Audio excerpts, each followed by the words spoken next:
Limang uri ng kalayaan. Ang moksha o kalayaan ay ang katapusan ng siglo ng kapanganakan at kamatayan. Dapat sabihin na ang pagkamit ng mukti ay hindi madali kahit kaunti.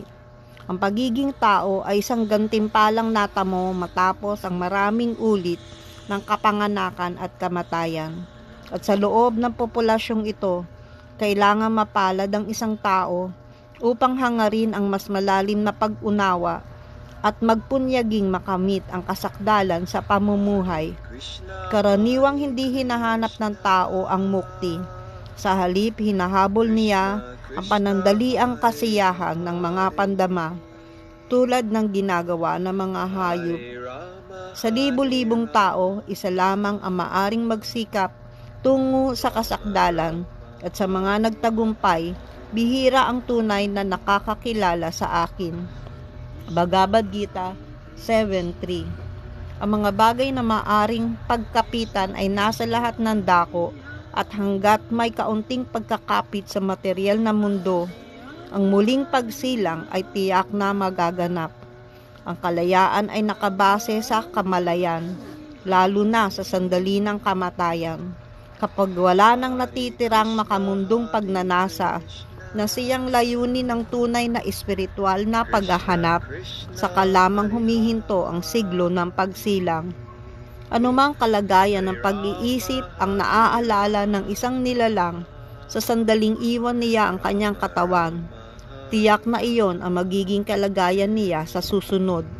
Bhagavad Gita 8.6. Ang salokya ay isa sa mga uri ng kalayaan na maaring makamit matapos ang pagkalaya mula sa siglo ng kapanganakan, kamatayan at material na pagnanasa. Sa ganitong uri ng mukti, ang nilalang ay pinapayagang manirahan sa planeta kung saan nananahan ang kataas-taasang persona ng Diyos. Siya ang orihinal na Purusha, tao, at siya rin ay Ananta, walang hanggan. Kayang-kaya niyang manirahan sa maraming lugar ng sabay-sabay. Siya ay naroroon sa bawat bahagi ng material na mundo bilang super soul. Ngunit ang liberation na ito ay tumutukoy sa mga lugar kung saan nananatili ang Diyos sa kanyang personal at ganap na anyo. Sa Mipya, sa uri ng kalayaang ito, ang isang nilalang ay nagiging kasama ng Diyos saan man siya magtungo. Sinusundan siya ng nilalang na ito.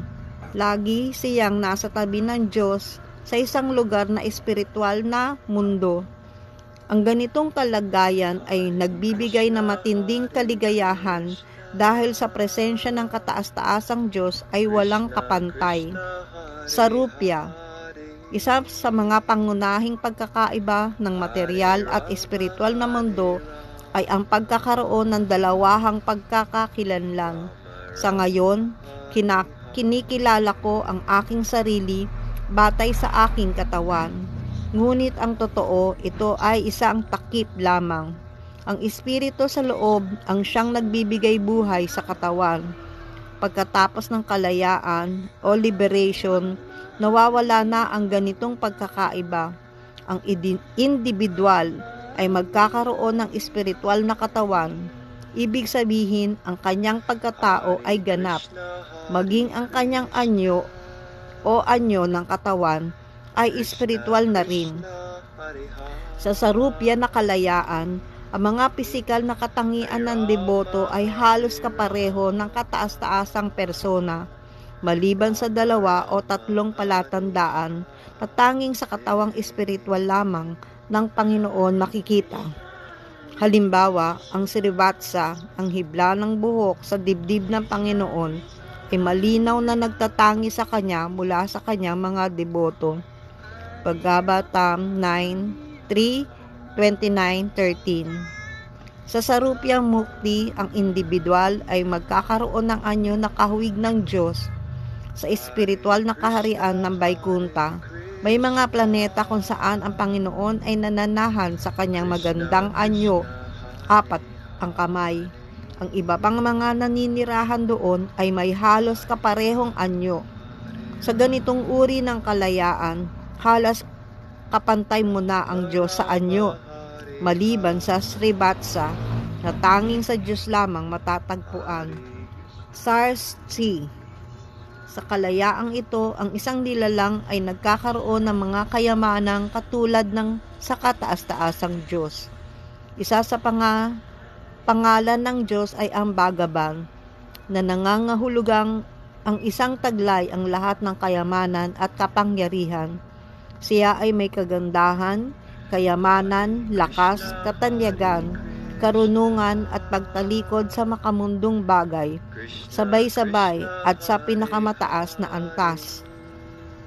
Ang taong nakakamit ang kalayaang ito ay nabibigyan ng pagkakataong makamtan ang ilan o lahat ng mga katangiang ito. Sa madaling salita, siya ay binibigyan ng bahagi sa kaluwalhatian ng Diyos, hindi upang maging mas mataas sa Kanya, kundi upang maging kabahagi ng Kanyang walang hanggang kaligayahan at kapangyarihan. Sa Rudya, ito ay ang pagsasanib sa liwanag ng Panginoon.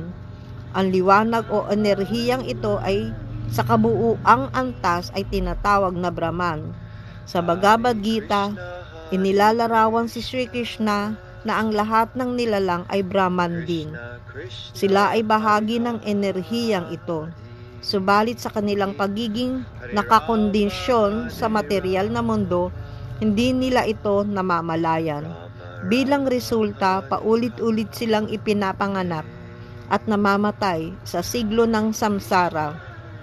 Ang Sarudya ay ang uri ng kalayaan kung saan ang isang nilalang ay nakakaranas mula sa ilusyon ng Maya at pumapasok sa Brahman effulgence, ang walang hanggang liwanag ng Diyos. Ngunit ang kaibahan ng mukti na ito ay ang pagkawala ng pagkakakilanlan. Wala ng pag-iral bilang isang natatanging individual. Wala na ring pagkakataon para sa ugnayan o anumang aktibidad. Isa itong pamumuhay na walang estado, tahimik at walang galaw. Isang uri ng espiritual na pamamahinga. Tulad ng naunang nabanggit, ang mga tunay na deboto ay hindi hinahangad ang alinman sa 5 uri ng mukti.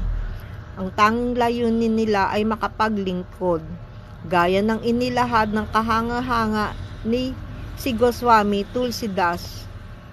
Ang tanging pagnanasa ay ang malalim na pagkapit sa Diyos, lalo na sa kanyang banal na pangalan. Kung taglay ang ganoong debosyon, kahit pamanirahan sa isang impyernong lugar ay matatanggap, sapagkat nariyan pa rin ang pagkakataon na magpatuloy sa paglilingkod.